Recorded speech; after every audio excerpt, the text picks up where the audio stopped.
What's going on? What's going on?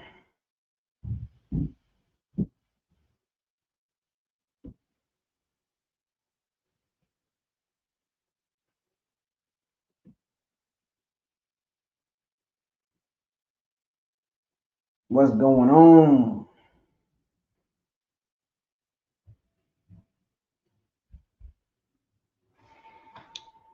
Come on in. Let's talk. What's going on, everybody?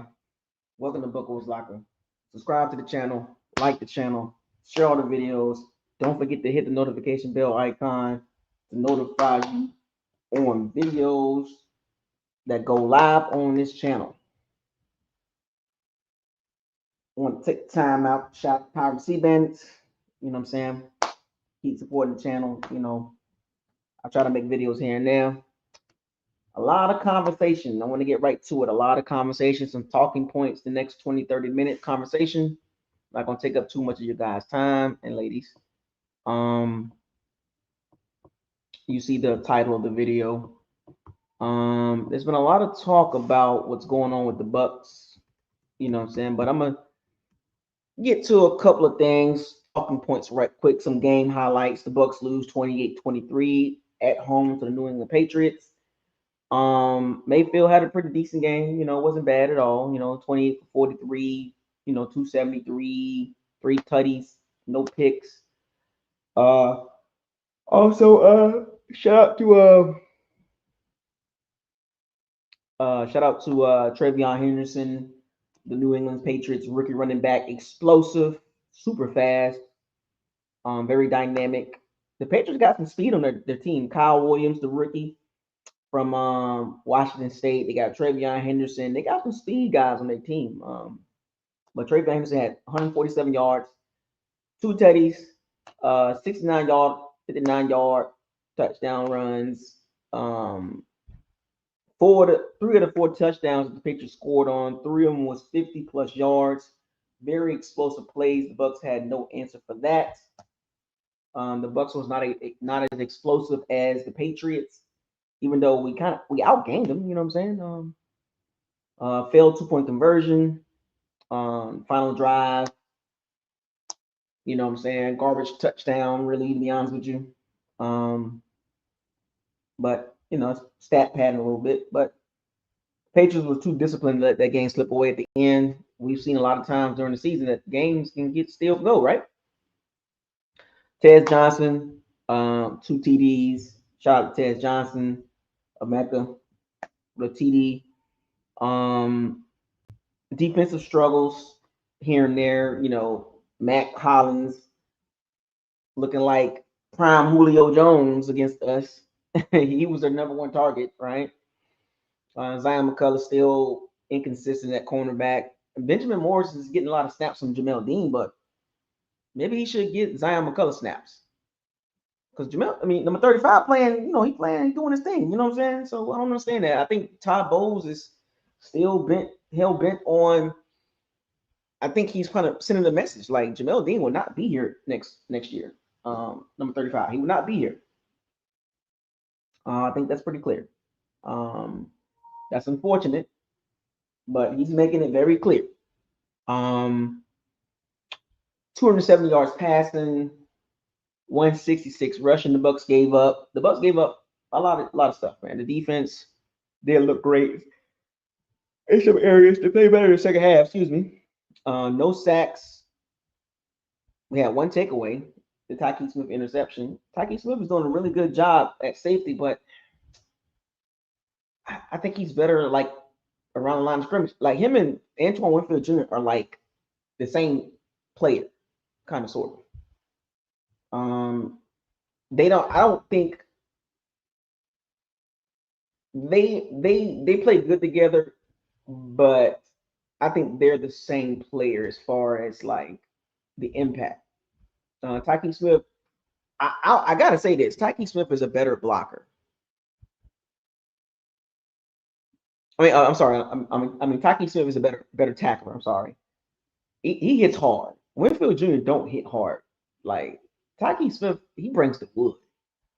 I think if you pair one of those guys with the Seattle Seahawks rookie safety, the 6'3" Uman Warrior, whatever that dude name is, number 3 from Seattle Seahawks. I think if you pair one of those guys with that type of safety, I think the Bucs secondary will be a lot more dynamic. I'm just still not a fan of the too small safety look. Both of those guys are like 5'10", 5'11", but the Bucs really could have got that safety from South Carolina for real, for real. He's doing a hell of a job. He's kind of like that Kyle Hamilton role. They actually got him playing in the slot in certain packages, like the dime package. They got him guarding like slot receivers and tight ends and running backs and stuff like that. And you know, we'll see down the road how that works out. But yeah, it's pretty bad. Benjamin Morris gave up a touchdown to Cal Williams. For whatever reason, the Bucs secondary is not outside of Zion McCullough. Nobody's really fast, to be honest with you. Lack of speed back there. I don't know what's going on back there in that secondary, but lack of speed at the safety position, and you know, with JaVale with number 35, he runs pretty decent, but he doesn't run fast. Special teams did a pretty good job. No block kicks. They did okay. I mean, it Bucs had a couple penalties that extended a couple drives, but you know, but the kicking game was clean. What's next? You know, the Bucs are, you know, one and a half game over, you know, the Panthers and a couple games over the Falcons. The Bills coming up next week, week 11. Another explosive offense, and you know the Bills are going to be on some. They're going to be on one next week, so that's going to be a hard game. It's going to be cold. You know what I'm saying? The Bills can't stop the run, but we'll talk about that later on this week. And last but not least, Bucky Irving's status and Chris Godwin's status.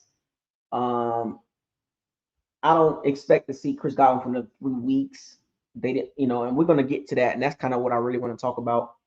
Doing some more research on the injuries. I must say, as I navigate over to this new conversation, as long as Bucky Irving is missing from this team, the Bucs offense, they can't run the ball consistently, and they're going against a team that can't stop the run. So we're gonna see how that works out. But let me get to this Bucky Irving situation. He's missed 6 weeks. No timetable for return. In the words of Dr. Jesse Morse, MD, my God, quote, my God, this has been an epic disaster by the Bucs staff, unquote. And I said this yesterday about the Bucky Irving injury. Why didn't he put him on IR? He's been out for 6 weeks, and they didn't put him on IR. For some strange reason, the Bucs have been very, very, very tight-lipped about that injury, and it's getting pretty clear. I think it's been pretty clear for a couple weeks now that injury on the shoulder, it's very serious. You know, in Tampa, I'm very disappointed in the staff from top to bottom. They didn't keep it real with the fans because a lot of fans are asking about Bucky Irving, like when is he going to come back? And the Bucs have been, you know, wonky about it. It's very disappointing to see how the Bucs handle these type of injuries with Jack J. Mack and Bucky Irving and Ryan Jensen and Luka Gedicke. You know what I'm saying? Like, it's just a lot of unnecessary, like, withholding information. We need to know this as fans. The Bucs are in the hunt for the NFC South Championship. They're going to win that, you know, most likely, and also the NFC Conference Championship. But this Bucky Irving injury is very, very, very worrisome for me, and I'm going to speak on my opinion and what I believe, not what I feel, what I believe. Bucky Irving, there's a 50% chance he might not come back. There's also a 50% chance he does come back. But out of that 50% chance he comes back, 25% of that 50%, he's not going to be 100%. He's going to wear a special sling.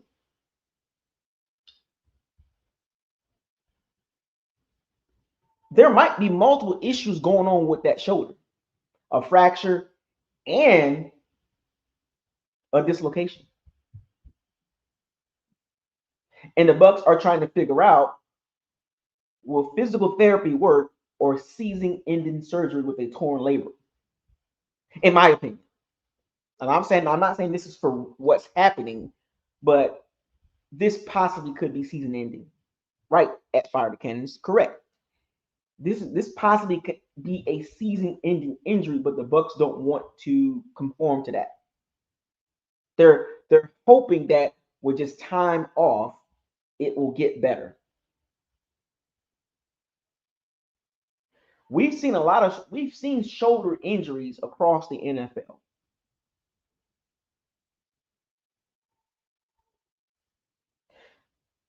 Broken clavicle is the collarbone. Shoulder, the labrum, is different from the collarbone. It's more upward, not around the neck.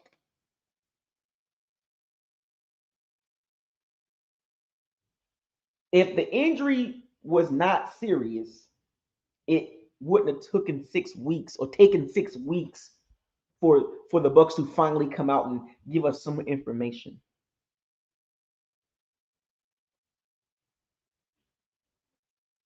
But it looks like there's a labrum issue going on. A rotator cuff. I think there's multiple things going on with Bucky Irving's shoulder.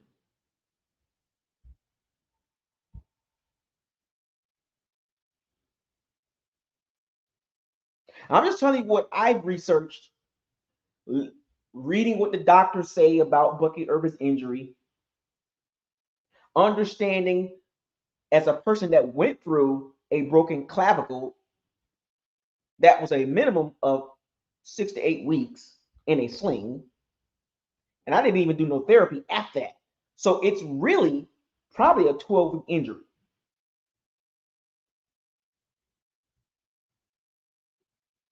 I'm just gonna keep it real.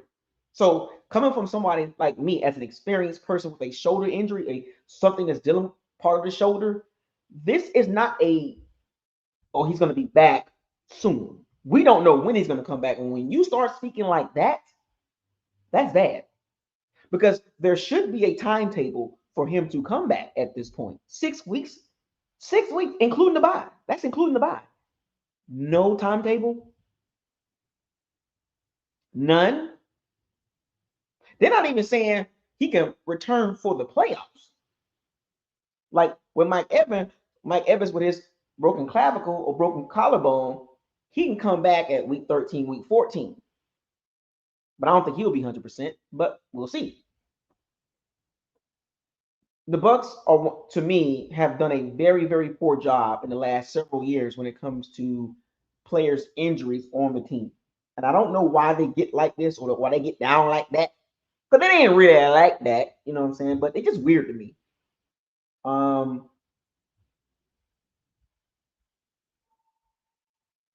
Because if he has surgery now, it's over with. In Mopar Bucks voice, it's over with. If he would have had surgery earlier this season, maybe he could have possibly came back at the end of the season. But the fact that the Bucs, this is how you know something's really wrong. They are waiting for it to heal, quote unquote, in its own way. If this is the case that he cannot come back this season, that's on the Bucs staff handling this injury very poorly, along with the Chris Godwin injury. They rushed that man back. They had no reason to rush Chris Godwin back, and they did. And then with the Bucky Irving injury, everybody thought it was like, oh, he'll be back in a few weeks. Give him to the bye, a couple weeks, you know what I'm saying? Even maybe before the bye. But then when they kept saying no timetable, it's like, well, what's really good? Then a lot of people started asking questions.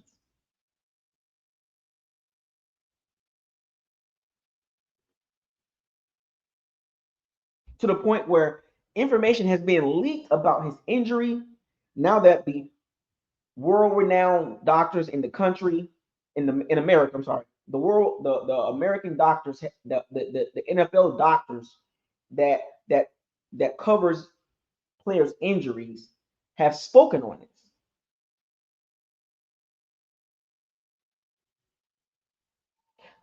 There's not many injuries to the shoulder that will keep him out for this long and still allow him to return without undergoing surgery.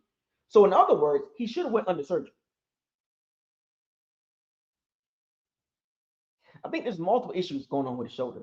And if you put that young man back out there with his size, he's going to get folded like a lawn chair. And you're going to do more damage to the shoulder. And I think the Bucs are trying to figure out, do we bring him back out there at 175, 80 pounds, 5'7", 8-ish, my size? And I've seen a lot of plays where Bucky Irving got tackled by big dudes and they fall on top of him over and over again. So in summary, Bucky Irving is not a high volume carry guy. His body will not hold up. 300-pound dudes tackling him, 250 full speed, 260, 270 D linemen, 240 linebackers. He can't hold up. As great as Bucky Irving is, his impact for the team needs to be managed more carefully. And it sucks for the Bucs fans because we would love to see him be a bell cow. With this injury, further validates he can't be a top end, high volume running back due to his size.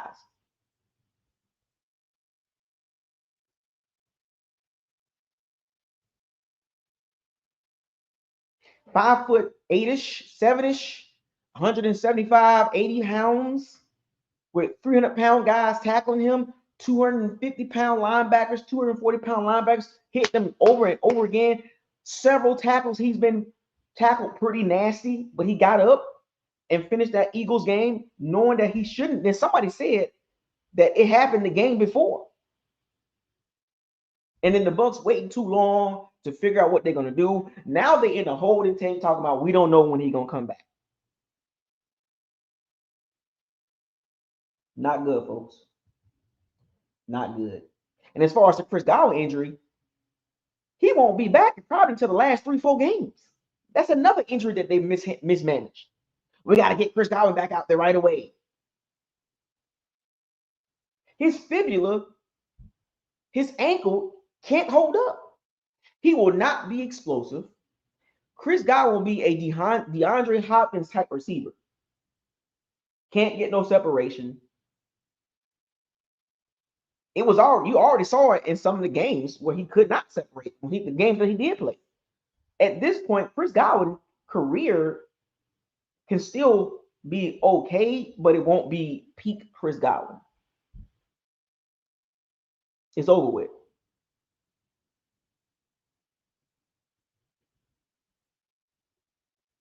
This can cost the Bucs a couple victories because we've seen the Bucs with Emeka as number one, and they got away with it early in the season. But here we are in November, and you can see the trend. Like before November hit, the trend started to happen. The last 3-4 weeks, the Bucs offense has not been successful. Before yesterday's game, Emeka was in a 3-game slump. Baker was struggling, but we was able to beat the Saints. Then we went against the Lions, and you see how that worked out. And then we go against the Patriots, the well-disciplined team. You see how that worked? You can see the trend. The trend was already there, but it's the arrow is going down. And I'm just worried. I'm not panicking, no panic, but I am concerned at this point. And we're going to see how the Bucs look against Buffalo. The Buffalo's pass defense is pretty good, but they can't stop the run. But we'll talk about it in the time. But if Bucky Irving and Chris Godwin don't come back, that's going to hurt our ceiling. Even if Mike Evans come back, we're still going to be limited because we can't run the ball. You know the Bucs are bottom 10 running the ball. Y'all know that we are right back to one of the worst rushing teams in the NFL.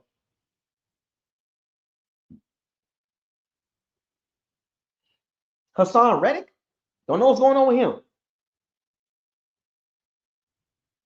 But the arrow is not pointing up offensively.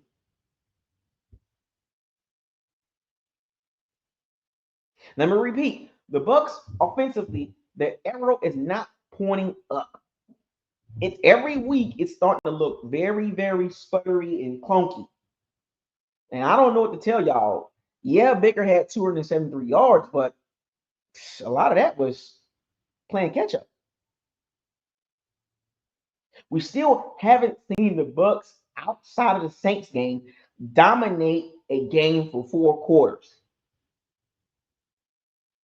And I told y'all this weeks ago, this style of play is not sustainable. And I think Baker Mayfield is still hurt. His knee, his oblique, I think those are still hurt.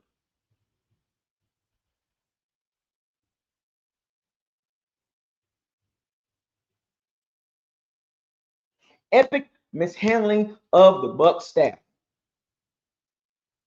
Shame on them.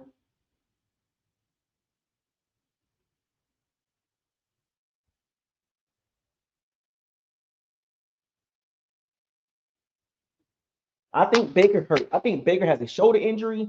He has an oblique injury. He has a knee injury. I think Baker Mayfield is not 100%.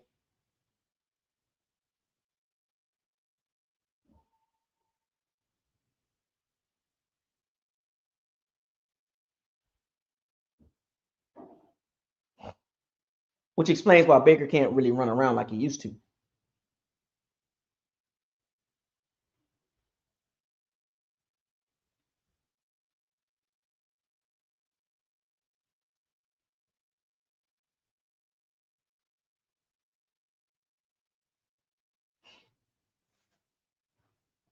So, folks, I want y'all to strap up and prepare, but don't panic.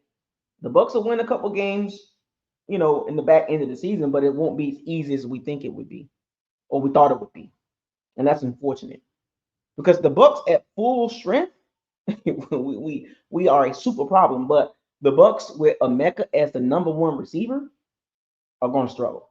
As good as Emeka has played, it's going to be a struggle. So expect to see a lot more Cade Otton, spam Cade Otton, and we'll pull out a couple of victories. Don't get me wrong, but it won't be easy. And obviously, there will be a couple more losses. I just don't see a scenario as I wrap this video up. I don't see a scenario where the Bucs win 8 games in a row. I don't see a scenario at this point, from what I'm seeing, that the Bucs go 7-1 in the last 8 games. It's going to be hard to go 6-2.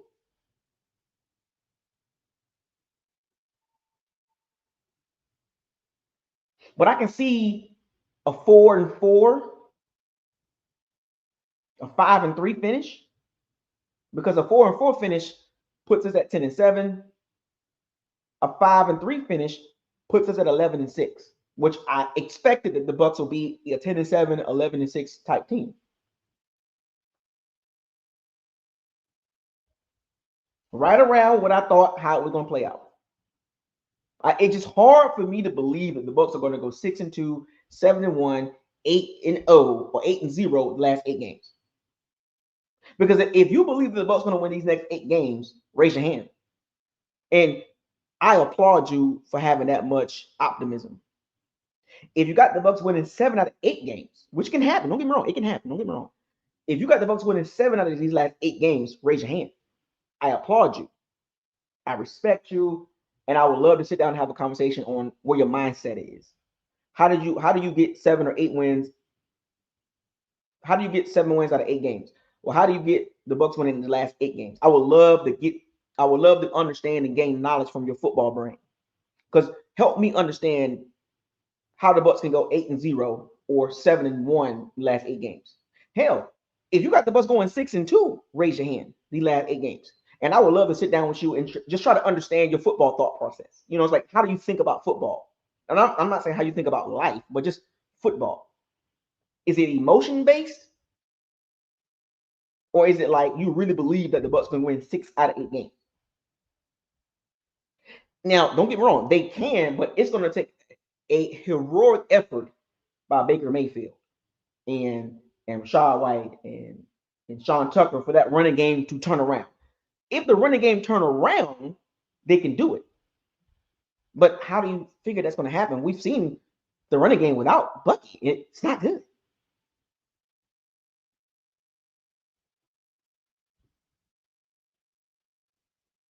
But once again, leave your comments in the comment section if you got the Bucs winning 6 out of the last 8 games, 7 out of the last 8 games, or 8 out of 8 of the last games.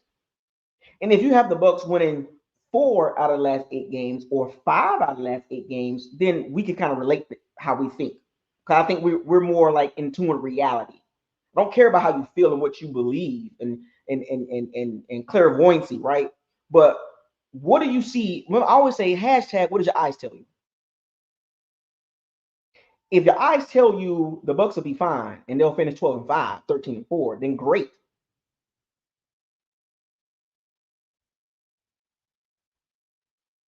I'm with you. We're gonna go to the playoffs. I'm with you. I get it. I'm not worried about that part. No panic there. I'm just saying finishing the season winning 6 out of the last 8 games or 7 out of the last 8 games. How do you see that? Leave a comment in the comment section. Shout out to all the Power C Bandits. Thank you for joining this quick little episode of Buckles Locker. No panic over here. Like I said, I got us winning the division 10-7, 11-6. It's kind of falling into that perspective there. You know, I've been doing this for some years, so I've watched this team quite a bit. You know what I'm saying? And I kind of understand how this team works with Todd Bowles. And the Todd Bowles Baker Mayfield combination, you know, that's what we got. That's what we at. You know, right now we're not a really, really, really, really high level team right now, based on the last several weeks. So I think we'll be fine, but I'm not panicking. But I'm just kind of giving y'all some insight on what are we seeing here. Take your emotions out of it and look at it for exactly what it is. Don't tell me how you feel. Tell me exactly what's going on the field. And is this sustainable? If the running game don't get better, we're not going to win a ton of games. We'll win some, but we're not going to win a ton.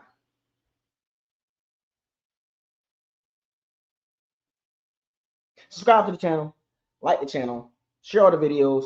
Don't forget to hit the notification bell icon to notify you on the videos that's posted on the channel. With that being said, fire those cannons, seize the day, raise the flag. Hashtag, no panic. I'll talk to y'all another time. Enjoy the rest of your evening and stay warm. Buckles Lock out.